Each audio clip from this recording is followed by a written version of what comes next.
Alrighty, we can go ahead and get started. 12 o'clock. Thank you all for being early as well as on time. Round of applause for you guys.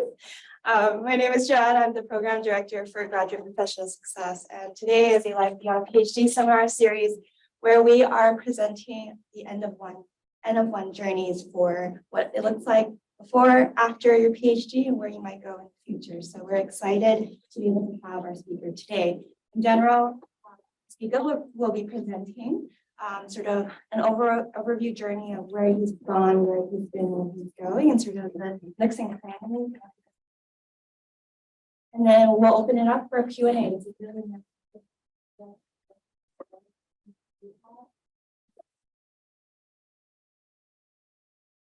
with that, I am going to go ahead and introduce our speaker. So really today we're really focused on a different path that is not academia.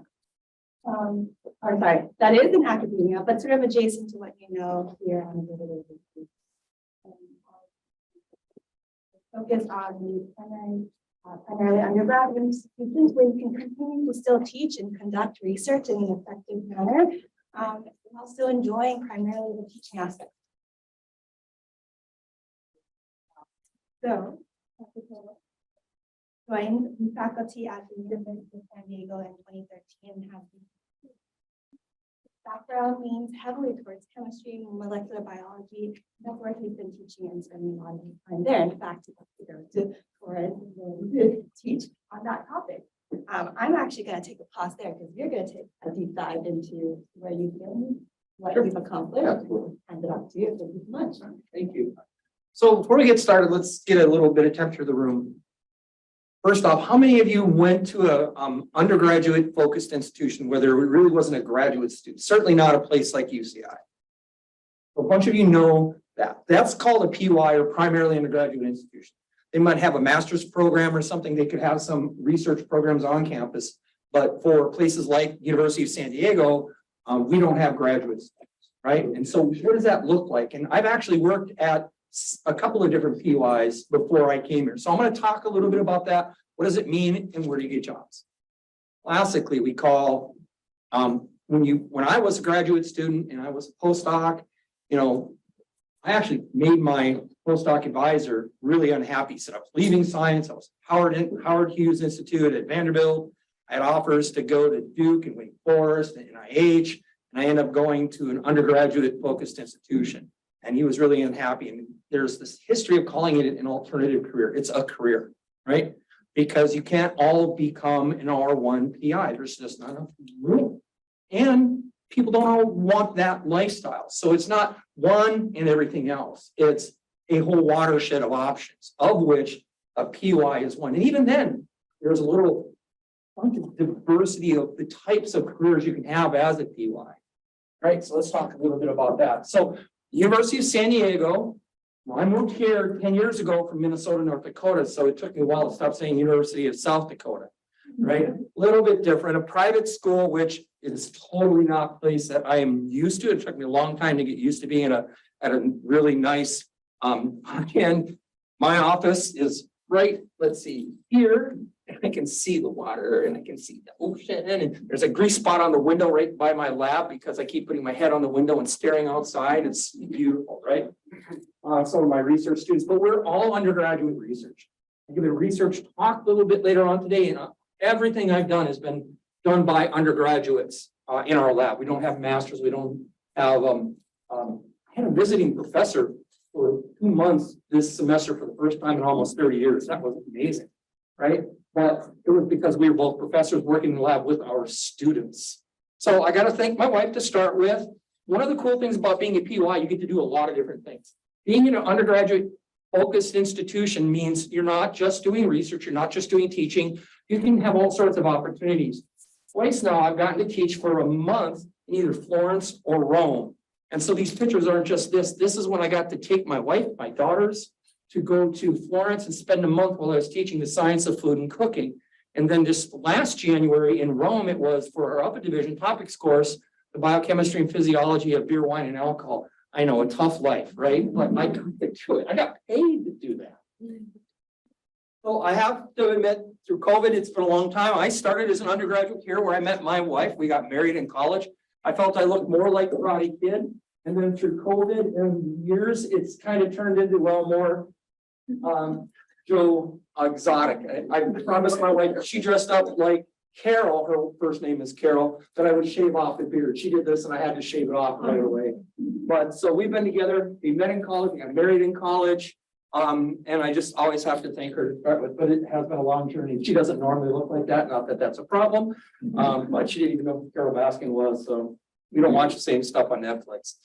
So I've been asked to talk a little bit about my journey. So neither of my parents finished high school. My mom left home when she was, I think 15 or almost 16 and had me 4 days after her 17th birthday. Didn't finish high school. And this is my mom's family. This is all my uncles and aunts from my mom's side, Catholic dairy farmers that needed a lot of hands in the field. So these are where's mom? Mom is the second oldest. There's mom right there.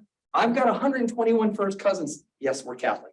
And I'm the fourth. So I have cousins that are younger than my own kids, right?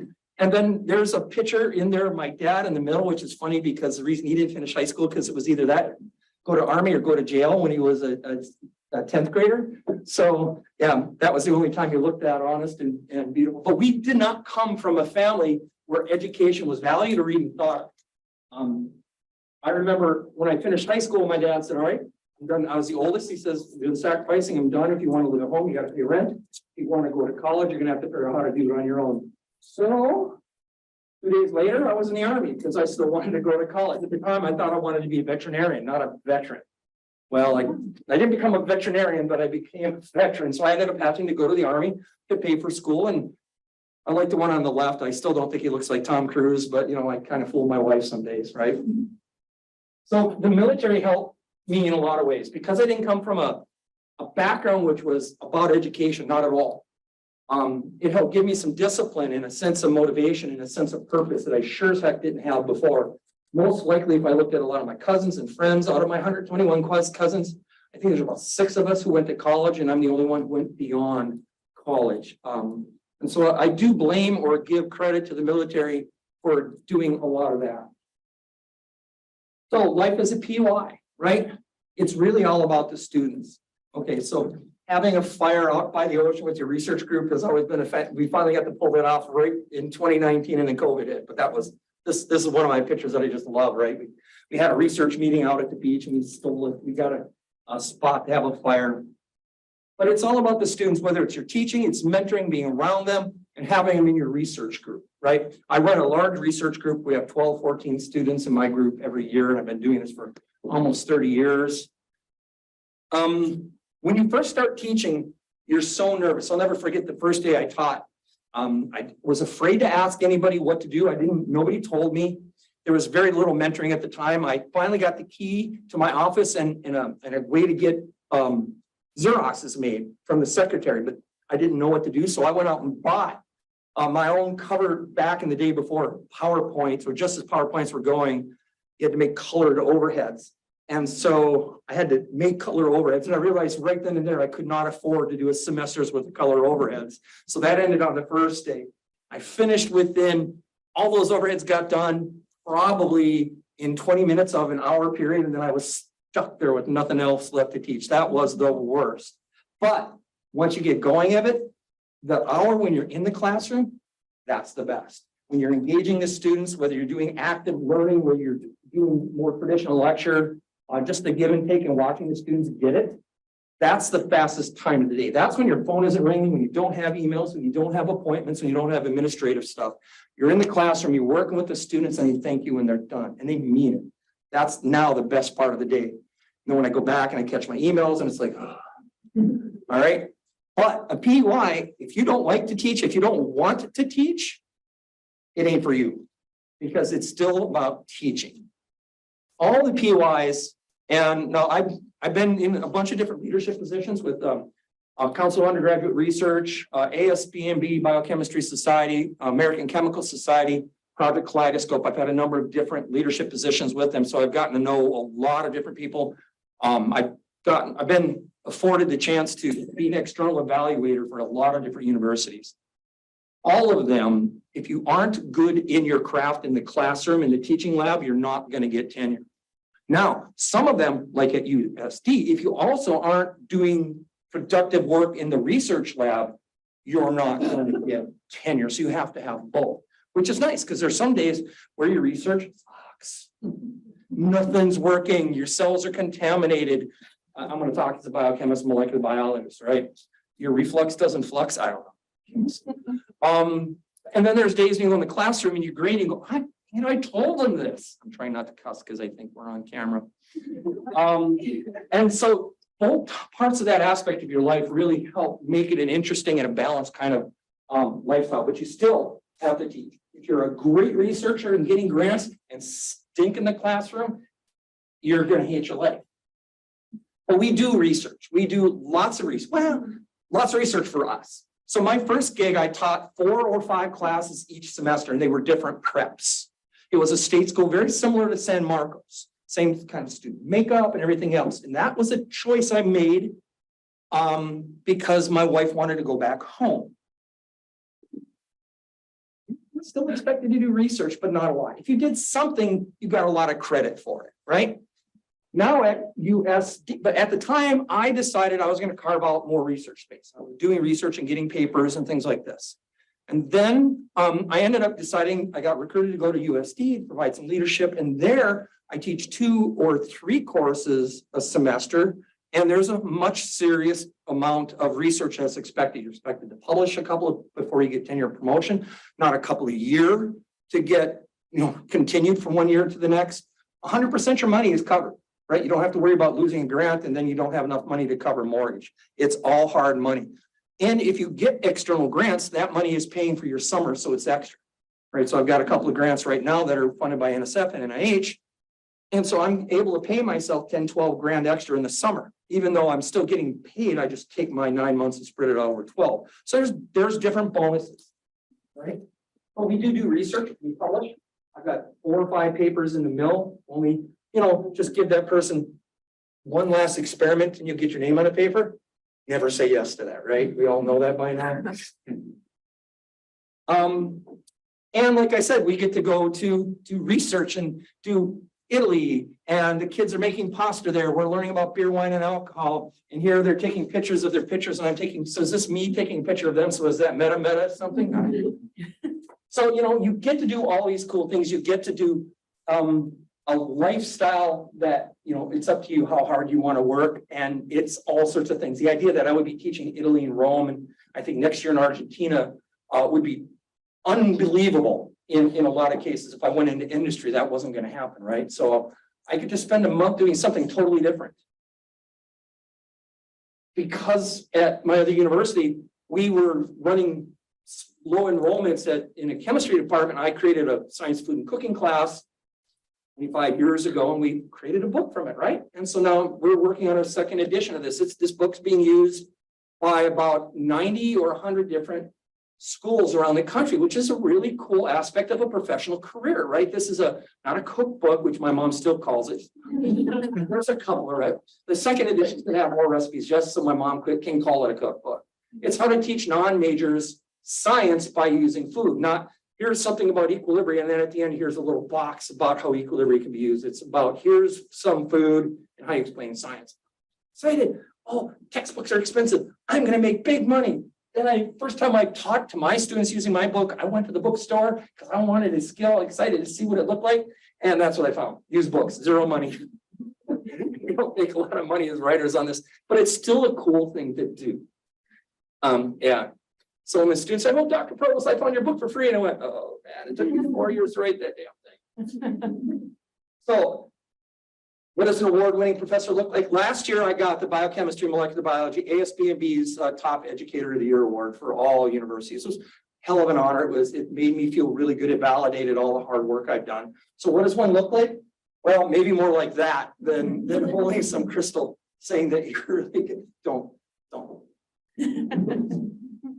So I've been asked to give you the pathway, the evolution. And if you want some of these slides, because later on there's some more interesting information, you don't need to see me looking like exotic, I know. But I can give you some of those other slides through Joanne, and she can share them if you want.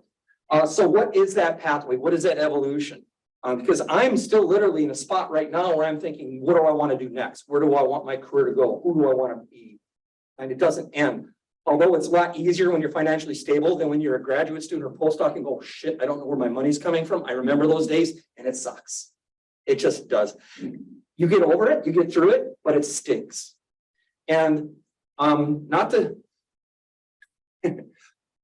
there's two phrases for all of your careers right now. One's an ancient Hebrew saying, man plans, God laughs. Go ahead and make your plans because it ain't going to work out that way. And listening to the other ancient philosopher, Garth Brooks, thank God for unanswered prayers, because I didn't plan to be here. I had planned to either be in industry or be at a place like UCI at a medical school or something like that. That was my plan. I didn't intend to go into undergraduate education, but it turned out to be the best thing for me. I spent too many years looking behind me going, what if, oh, I should have been, instead of realizing what's in front of me, the options. And so that's a big piece of encouragement I can give you. You're not always going to get to do what you want. You rarely do. Think about 10 years ago where you were. Did you think where you would be now? Probably not. 10 years from now, you're not going to be where you think you should be now. So the more you can embrace this, again, I'm ex-military, embrace the suck, all right?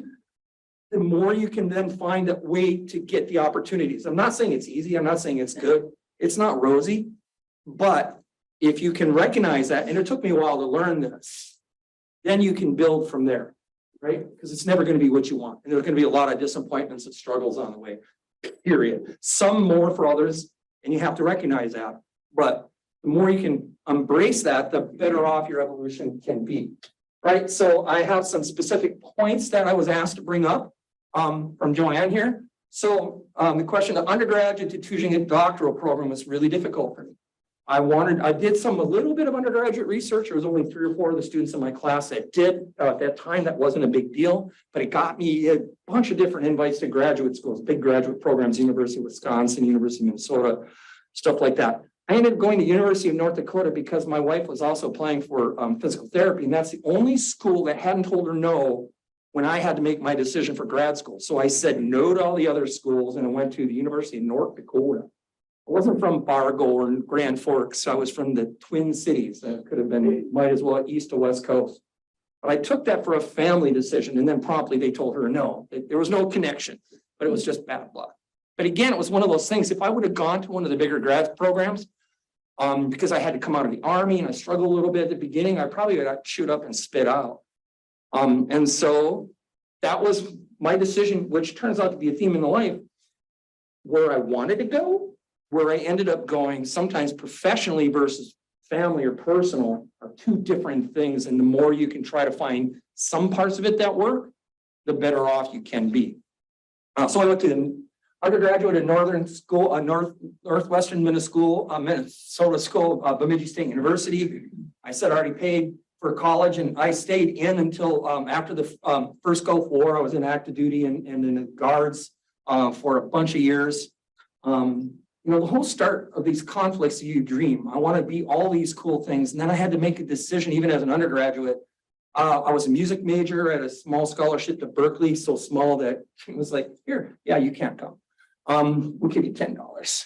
But I was a music major even then in college. So there was a point there where I had to make a choice that I want to stay in the military, solid career, could have been retired by now, be a musician and be poor, but playing amazing songs, I would hope. And then grad school, right? Because I decided after getting the chance to do research, I didn't want to be a veterinarian. I wanted to discover stuff, right? I wanted to be a mechanic in the lab, right? Understand how things are put together and take them apart. So I had a bunch of different choices. Even as a graduate student, I could have gone back into the Army and worked in biomedical research with the Armies and skipped the postdoc. I chose to do the postdoc because that was a time where the Army was kind of being underfunded. So I chose the academic, and it was, my wife and I decided we wanted to be more homebodies. And so there's another choice, because when you're in the military, when you're off on tours, you're away from home. And so we wanted to be more of a family, right? And so I said more academic, a lot less travel. I'm not in the Gulf again. I'm not in Europe where she's unaccompanied, or she's in northern Minnesota, I'm in Alabama. So off we went. So then I said, okay, I'm going to go to the postdoc that I want to at this point, which was Vanderbilt. And I know that means, honey, you have to move. We have to go live in Tennessee. She did not like living in Alabama when I was in the Army for a little bit. But we had to do that. And I had to set myself up from when I went from a lower level grad school. I needed to get some pedigree going with the, Howard Hughes and Vanderbilt and all that stuff. And it turned out to be really nice. And a postdoc from him. I'll never forget. He is an Academy Science member, Howard Hughes. He would be there on a Saturday. He'd show up at about 10 on a Saturday, and he walked down the hall. We had about 18, 19 postdocs in the lab. He'd make sure you were there. And if you left, once he left about 12 or 1, it was like rats leaving a sinking ship. They'd be looking out the window, his car's gone, boom, everybody be. It was an older school way of doing it. There was no mentoring, right? He eventually came around. At that point, I had options to go to Duke Medical School, be a professor, Wake Forest, do it NIH. And then I only applied to 2 non-research one or research focused places. And I didn't really want to, but those are both within 2 hours where my wife was born. I made her move to Nashville, where she didn't like. She lived for a little while in Alabama. We were separated different times besides that. So I said, fine, I'll do the Morehead State job. Has anybody heard of Morehead State? Okay. That's because it's a very small school. They hired me as the second person to try to incorporate research into their programs. They had 0 research going on at that time. So that means the stuff that I brought from Vanderbilt when I went around and said, all was for the poor. They gave me an old centrifuge, a set of pipettes and stuff like that. I like tripled the department's research supplies with the U-Haul van that I had to pay out of my own pocket. It was crazy. So off we went. Not what I wanted to do, not what I thought I would do. And I asked constantly, should I stay or go? Sometimes I felt I looked so far behind me, wondering what was wrong or why did I make that choice? I was missing opportunities in front of me. But eventually it turns out I loved it. I had several opportunities because I'll tell you later on, networking and getting out there is super important because suddenly you get to do different projects because you're talking to people and you're getting in front of people and you're saying yes, even though you really don't want to. Sometimes it's not about what it's for you, but it's how you can help the community of faculties, your friends, your peers, not for your benefit or something else. And then suddenly somebody will go, that one time that one person kind of helped us out there, they did a really good job. Let's ask them to do something else. That's how things happen. Suddenly I was getting job offers, but again, family decisions. My oldest was autistic as hell, and we didn't want to move because she was starting to get settled. So eventually when USD called and said, we want you to be chair, I already been chair in Morehead for 7 years.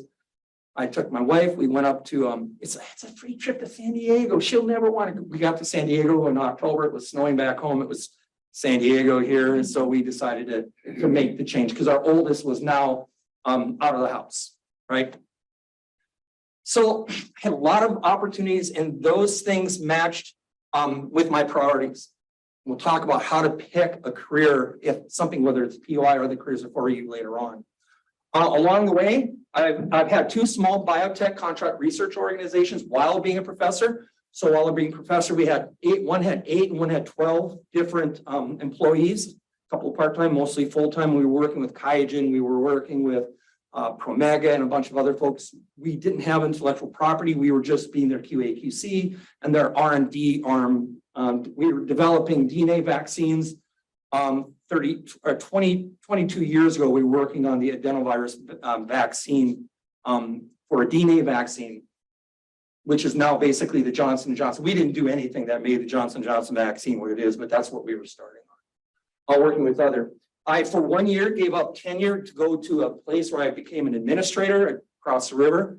I had a bunch of different opportunities to go to be chair at other universities, but because my middle student who had gotten kicked out, or not kicked out, she did not get kicked out. She would kill me if I said that. She didn't make varsity hockey, but in her senior year, it looked like she would. And if I would have moved in that year, that would have been crushing for her. So I turned down job offers at really nice schools and went across the river and gave up tenure. That kind of fell apart. So my old university said, yeah, we could take you back, please. They gave me a leave of absence. And that's when USD called me up. So there was a lot of times where I didn't make choices for families. And this one I did, but we had waited till the kids were older. So there was a bunch of points in my career where it wasn't maybe optimal. I could have done more, but I slowed down my trajectory for family. And that is Very important. I wish I could say that all my kids love me 100% for it, but it doesn't matter because we did it for them, right? She is now she just put her offer down on her first house. She's a nurse in Colorado. My other one, the autistic daughter, is working in theater, is a theater tech, and she has a house. And my youngest is 22 today, and he's graduating. And for his graduation, I'm giving him new locks to our house, and he's not getting a copy. So went back there, and then I've been chair at USD until this last summer, a total of 14 years. And now I'm literally asking, what do I want to do? Do I want to go be a dean somewhere? I'm getting a lot of offers. Do I want to stay? Where do I want to go? And maybe it was taking a day in Florence when my wife had left early and I was left unattended, walking around drinking a lot of wine, trying to think of where I want to do. And I decided I don't want to leave the lab. I don't want to leave the classroom.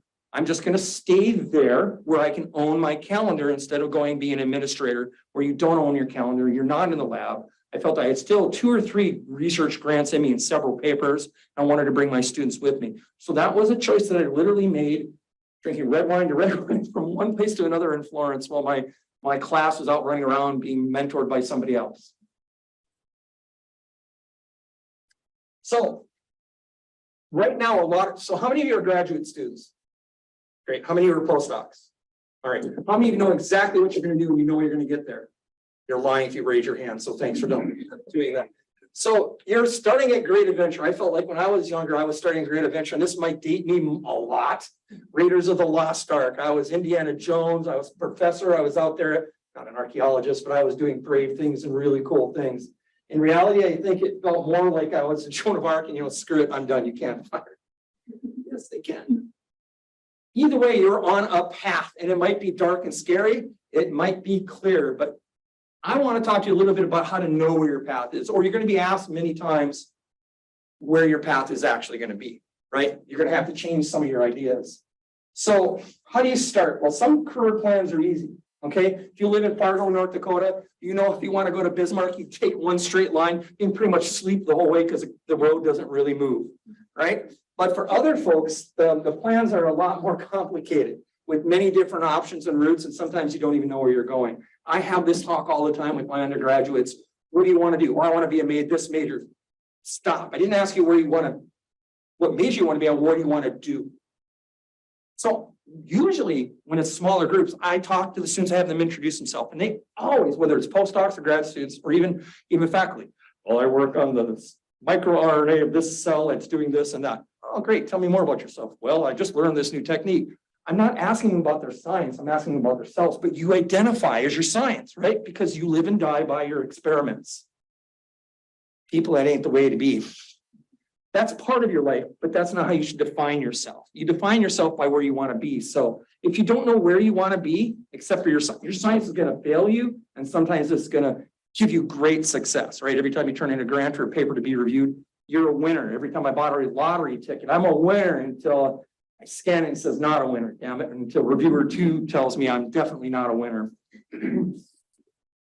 Anyway, don't define yourself by your science. Define yourself by who you are, where you want to be in the world. How many of you have thought about that? How many of you think, good. More of you need to do that first.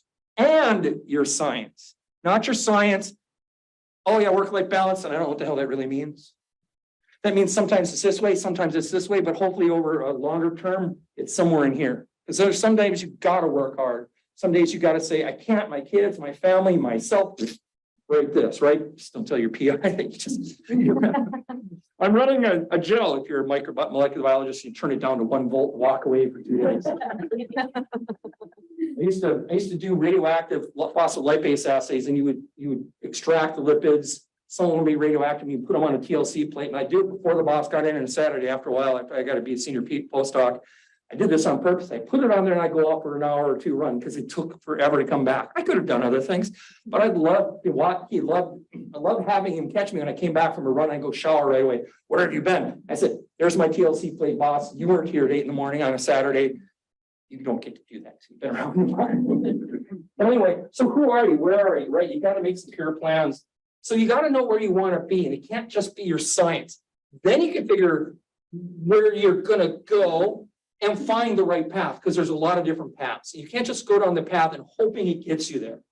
Well, I mean, you can, but then sometimes you can be more disappointed than you want, right? So what I tell graduate students, postdocs, students, I don't know what I want to do, right? I'm not getting the jobs I wanted. I'm not getting the paper, the grants. I'm not sure what my career is going to be for an undergraduate. So I thought I was going to pre-med, but you know how that goes.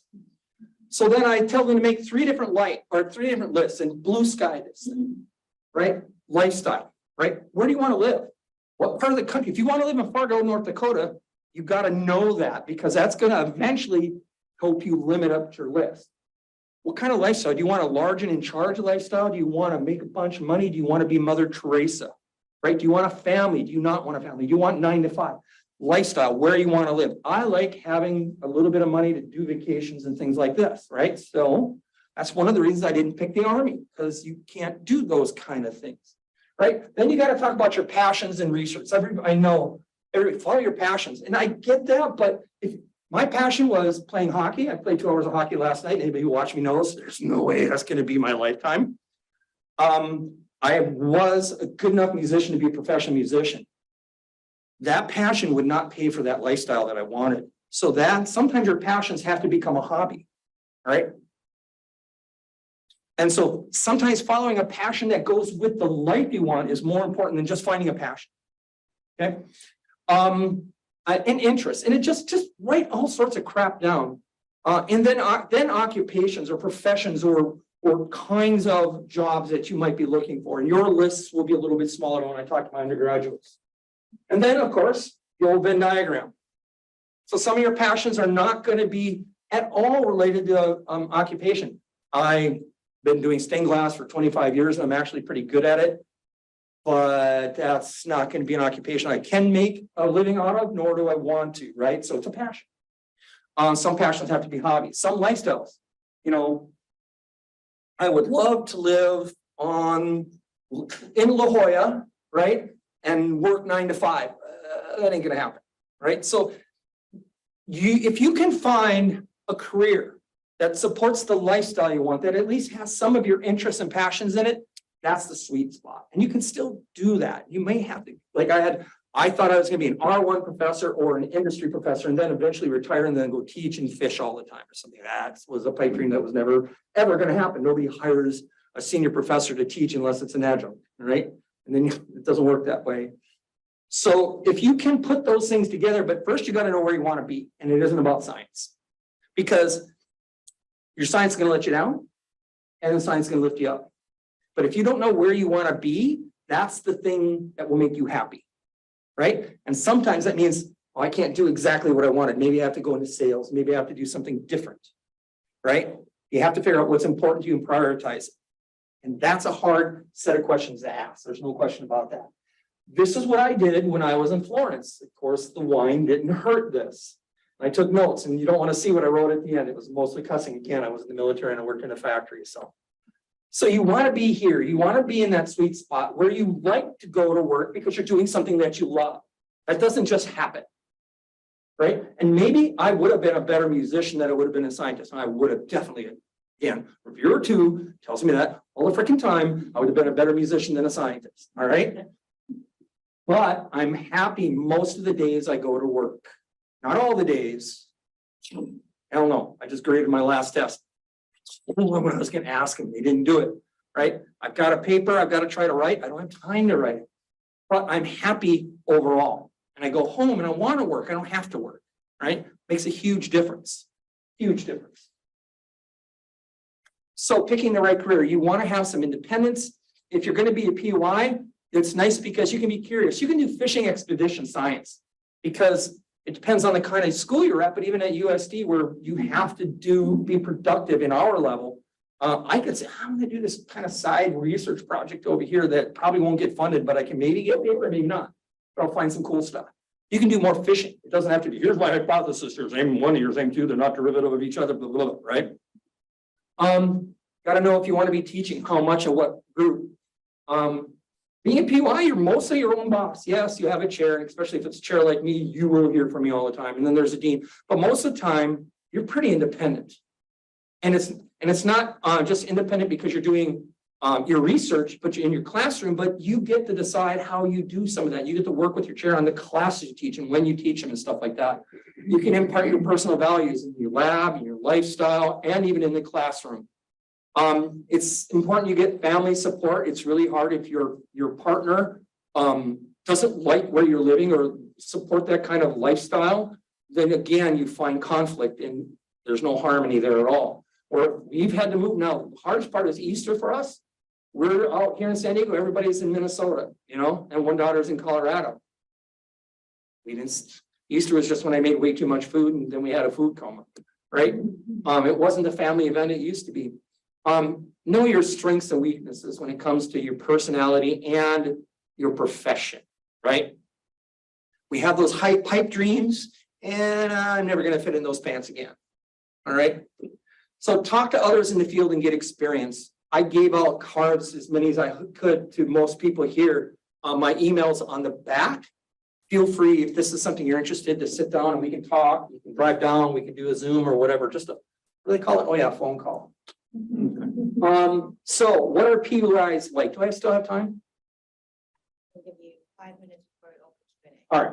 So what are POIs like? Well, undergraduate focus, they can be small, they can be large. As I said, you could have like USD and Harvey Mudd and some others where you have to get some grants. You have to write some papers, but the average is about 1 paper, maybe 1.5 every year or two, right?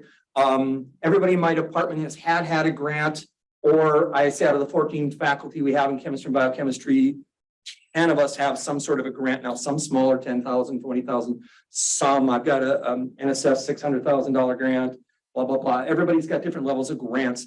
At my other university or at San Marcos, which is very much like my other university, it's just about teaching and maybe getting to do some stuff, right? Startup packages are going to be very different. Don't go in with an R1 mentality into a startup package. My first startup package was not unusual for a school where research wasn't expected. I think I got $2,000. The hell, thank God for the crap I brought down from Vanderbilt. Otherwise, I wouldn't even get started. Find out what your teaching assignments are. What the infrastructure is like, the labs, the support staff. Are there support staff? Some don't have a support staff. So if you're doing a biochem lab, or if you're doing molecular biology, or if you're doing some other experiential lab, you may be doing all that prep work too. Be aware of that. Public versus private, massively different. You have donuts with the deans, we have drinks with our dean because it's a private school, or maybe it's communion wine, I don't know. But it's very different expectations and very different support system between public and private, not one better than the other. I miss my public school students because it was a very different bunch of first generation students coming in. We had a lot of Native American students coming in from where we were in that part of North Dakota. We don't have that so much at USD because it's freaking expensive, right? So non-teaching PUI roles, there's a lot of them. There's non-tenure track positions at R1 positions if you want to teach. And if you think you're going to get experience by going and being an adjunct for a couple of years and then trying to get a PUI, don't do it. Because once you get stuck in that PUI track, it's harder and harder to get out.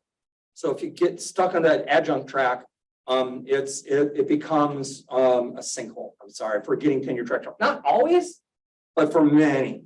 Okay. Coming from a person who's been on the chair 14 years, done searches, looking at all the folks that are applying, you're looking who's going to be those who are going to contribute. It's harder to do that when you've been an adjunct. All right.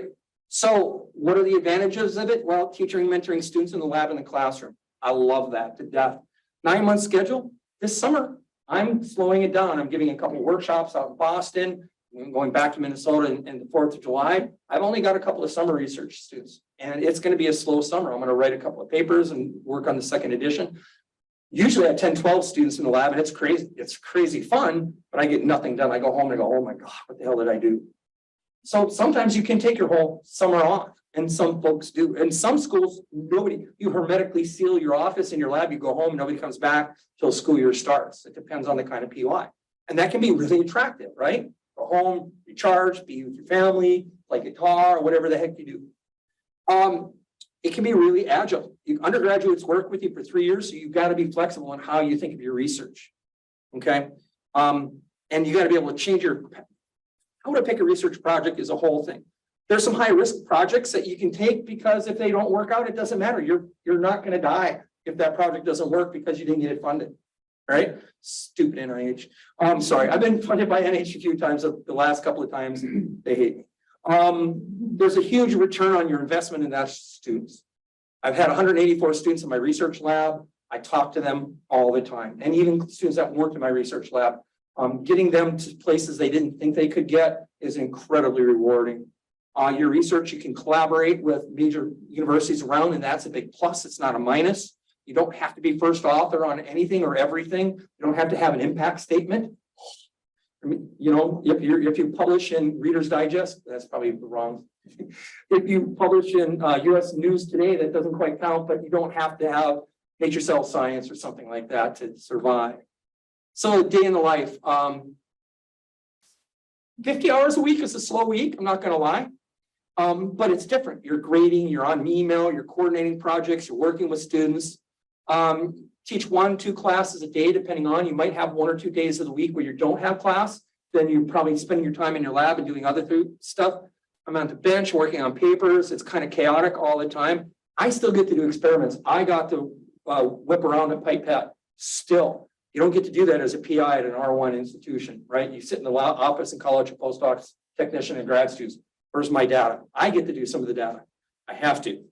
Lots of management, but I still find some time for all sorts of fun. For me, it isn't work, it's passion. That's because I found that sweet spot. I wanted to talk a little bit about a scholarly approach to teaching, which is something you might not have heard of, but it's there. So if you're thinking about being a PY, teaching isn't what you learned when you were an undergrad, right? There's a whole scholarly thought to teaching. And there's some journals here that talk about the scholarship of teaching and learning. And there's not new, but it's not very old, is DBER, Discipline-Based Education Research. These are people who get research, PhDs, and they get a PhD in education. So they're actually doing the science and learning how people learn, and then applying that.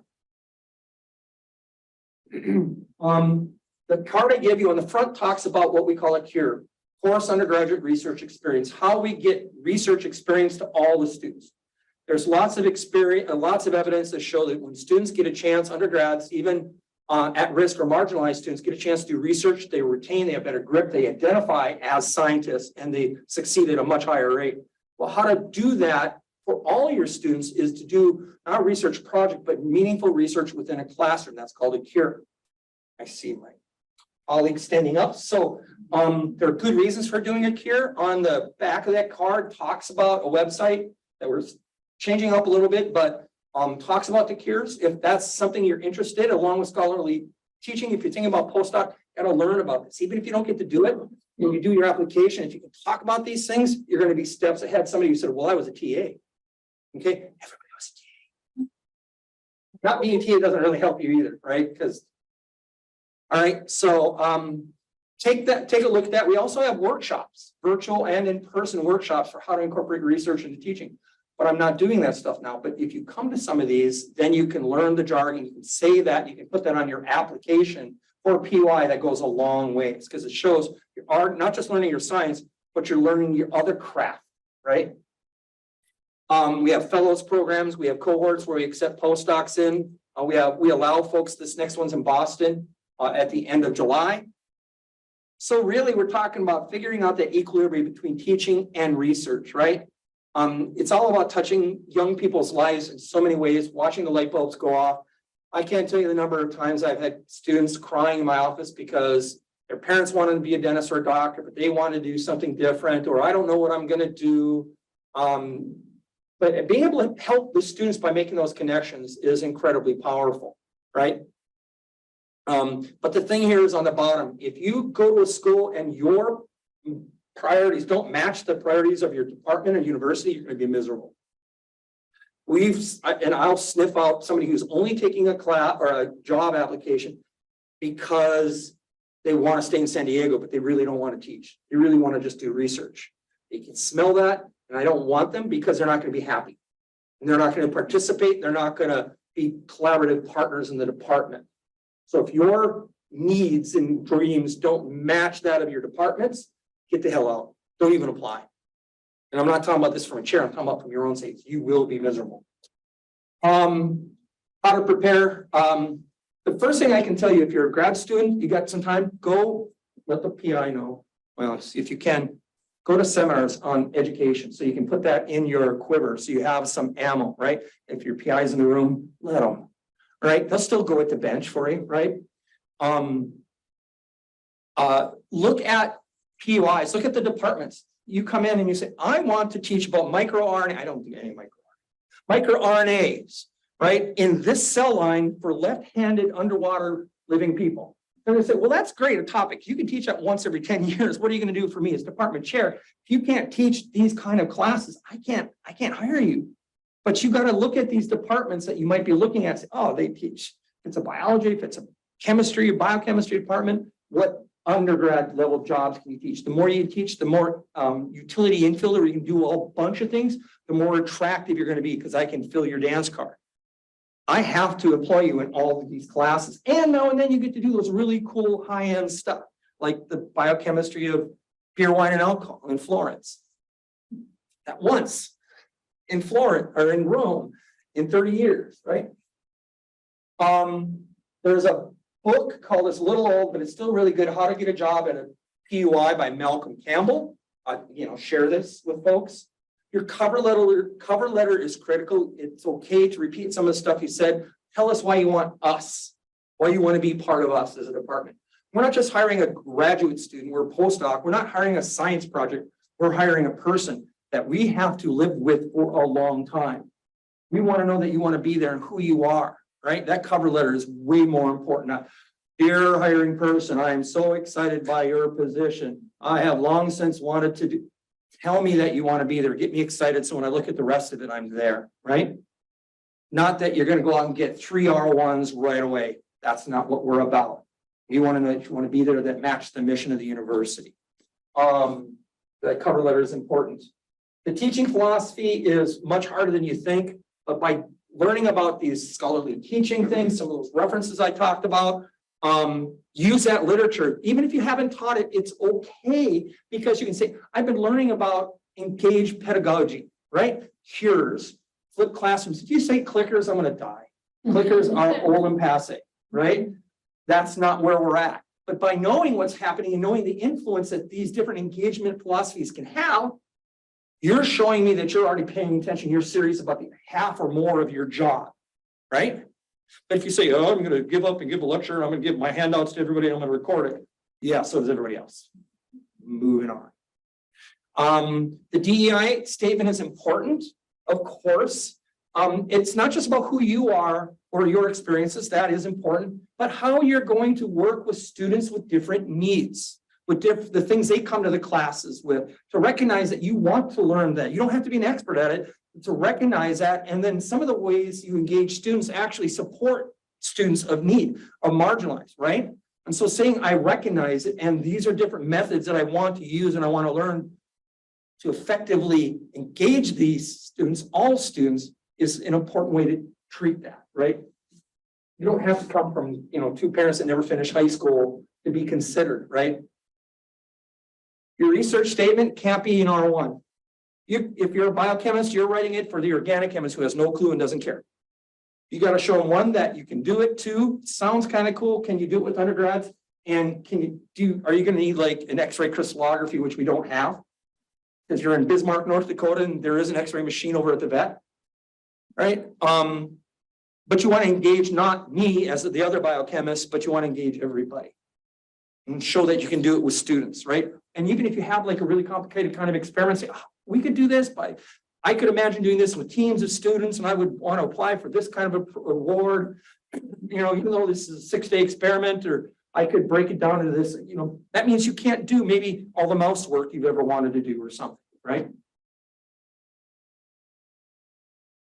All right, we can talk other times. You want to answer some questions, so I'll give these on interview tips and stuff like this. But the last thing I want to say is a lot of PYs, when you come to interview, you of course do all the interviews with the individuals. Oftentimes they'll ask you to teach a class. Holy shit. Then you need to find out the class, get the syllabus, get their notes, see if you can see their notes, right? And then say, well, what are the topics you want to do? And then talk to other people, right? That teach, reach out to me. How do I do that? And the last thing I want to say, anybody have any questions? No, you say, all right, what I just said was this about microRNA. Stuck on microRNA. All right, so I said this. Could it be this or this? Everybody choose A, okay, or B. Why do you think B? Notice I didn't wait for them who don't know me, and God knows there are other faculty in the background. Students don't want to be typing up in the middle of that. You didn't let them just volunteer, you made them vote. And then you say, okay, well, you thought A, why A, right? Oh, that's not a bad idea, but what about this? So you're engaging the class without, that's the worst thing. You're a brand new person, you're scared to death. You go, so what is, does anybody know any questions? Shit. Okay, right? So how you engage the students in the classroom, you research talk. It's not just about the science of it, which people forget sometimes. It's about, can you communicate your science to a broad audience at the undergraduate level, not the R1 faculty, right? All right. If you get that job, we can talk later about that. I'll share this. So I know I went long. So come visit me, call me, Zoom me, except for when I'm playing hockey with my 50 older plus team or my military team. Because I've skipped my kids' parties for that stuff. So one concert, right? How many violins in middle school can you hear? So I went to play hockey instead. All right, thank you very much. So if you have questions or want to chat, use my email on the back. Yeah, I just wanted to know, there's so many nuggets of decision-making in your career journey that's serendipitous, but also a lot of the external factors to your life, family, if that's important to you, family pressure, if that's important to you. I do want to know in terms of UCI, we do have the Division of Teaching Excellence and Innovation, if that's a facility and department you want to engage with, if this is something that is interesting to you. I'm going to open up the floor for the last 10 minutes for Q&A. And then also at 2 p.m. we'll be right outside. Dr. Provost has an hour free and he can address any of your specific questions, or you can ask anything else that you would like to. So I'll open up the floor for Q&A and then we'll wrap up. Or we'll talk about microRNAs, which again, I don't know. Great talk. Thank you so much. What advice would you give for somebody who is older in life and is still finishing PhD, like 40 plus, and wants to go into teaching at a PUI? There's nothing, if you can show that, like any other student, in fact, to be honest with you, you're going to have a period in life where you were doing something else. You're still going to want to address that, right? Yeah. And you don't have to defend it. You just say, hey, this is what I was doing, but here I am now, right? And if I could hire somebody that was a little more mature and had a good idea and fit for our department, right? They could fit those classes. They would have a research project that would potentially be fundable. Only a handful of schools have to be funded to get hired. But show me all those things I talked about, make it clear. I mean, there's lots of reasons that people come to things later in life, as long as you just do a good job, not defend, you don't get defensive. You just say, hey, here I am, and now this is why I'm here moving forward, right? That's perfectly fine. The difficult part for anybody that changes careers mid-term is, can you get to retirement? Right. But that's a separate issue, isn't it? Unless you want to teach forever. Well, that's the nice thing. We don't make a lot of money to start with, but we do fairly well towards the end. And unlike people working construction and other things like that, you can be a professor, especially at a PUI, for a lot longer, right? Because you don't worry about getting grants, right? I'm going to try to write a couple more grants. I've got one that's got the NSF grant's got 3 or 4 more years on it. I got a couple of NIHs I want to put in, but if I don't, I'm still making the same amount of money. And you can go longer, right? And then you can make more time, and maybe eventually they'll say no more summers for students, just me. So that's how I would go with it.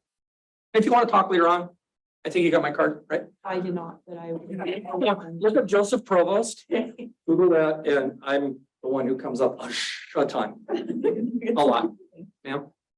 Talk. I noticed that you have a lot of different backgrounds of universities or schools that you went to. What would you say are some of the defining differences between a public versus a private versus a community college environment?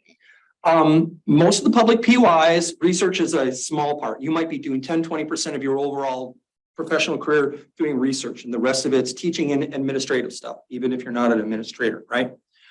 At a private school, that could still be the case, but usually it shifts more to 40% research, 60% teaching and administrative. On some days, it's 60% research, right? And then some schools like ours expect you're going to be there in the summer, right? Because of that high level of research expectation. But we're not talking about showing up at 7 in, going home at 8 at. We're talking about rolling in at 9, leaving at 3. Okay. And then Fridays in the summer, part of our department, when I look at a department, when I do external reviews, when I look at departments I would want to work with, I ask, what does it look like in the summer? If it's dead and that's where I want to be, then that's great. But if there's a lot of people and there's students and faculty, not full time. So there's a big difference there. And in public schools, you can't drink on campus, and in private schools, turns out, yeah, you can. But we have drinks with the deans. I had mentioned that earlier. So the dean has a fully stocked bar, but not at a public school. And not to be, but it really comes down to teaching load and research expectations. But some private schools are not financially well off. So they're not going to have the same research expectations as Grinnell, Harvey Mudd, USD, things like that, right? Go ahead, then you. I had a question about decision making. So Right. when you were looking at the different places that you're applying to, would you advise that you focus on a PUI or kind of cast your net and say, maybe I'm interested in R1, PUIs, et cetera, et cetera? Know what kind of life you want. And if either one would work, then apply to both. Right? I applied to only our PUIs because that's where jobs showed up. My wife found them and they were very close to my wife's home in northern Minnesota, right? I was only looking at R1s. So I didn't make that choice then, right? I did it. And then when we did all these interviews, that's where it was. Okay. Not because where I wanted to be professionally. But so what I didn't do is what I now learned, right? I fell into that sweet spot. In fact, there was one point where I was going to leave it all together, teaching all together, and I realized I never wanted it. Right. So it came onto me, but if I could have planned it better, that would have been nice. So kind of, excuse me, piggybacking off of that question. Let's say you get into R01, PUI, community college, whatever, and you decide, I want to go from PUI to R01. I want to go from industry to R1. You kind of talked about it briefly with the adjunct trying to transition. Is it a similar difficulty? It's going to be almost impossible to go to a PUI to an R1 because R1 is going to make sure, let's say the Duke job, I had to have 2 active R1 grants. Well, if you're not research productive at that level for a couple of years when you're at a PUI, you're not going to be successful. They're not going to hire you. Now they might hire you at Duke or Wake Forest or something like that as an instructor. They have not adjuncts, but they have instructor class, and some of them are tenure track, right? There you're doing more than teaching, so that those other scientists don't have to teach because that would be a horrible thing. But going from a PUI to there, now you can go PUI into industry, right? And you can go from industry into PUI. That takes a little bit more, right? Usually because there's a pay cut. We tried to hire people from industry and they wanted to make their industry level pay, and it was just never going to happen, right?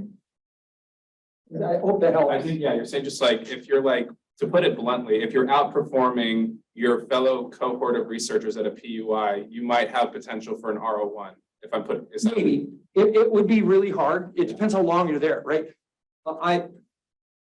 At Moorhead, I way outperformed. There was one other person that we got a bunch of grants. We always had papers. We always had a lot of students, but I was not at the point where I could have jumped up to a major R01. Maybe University of Oklahoma or something like that, right? But maybe not.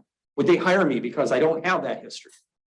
So what I did is I found either I had to decide, do I want to stay here, keep doing this? Do I want to pare down and just do what I need to? Or do I want to go, they called me, right? Do I start looking for jobs where it's higher level research at a PUI, right? It's very hard to go PUI to R1. I'm not going to lie.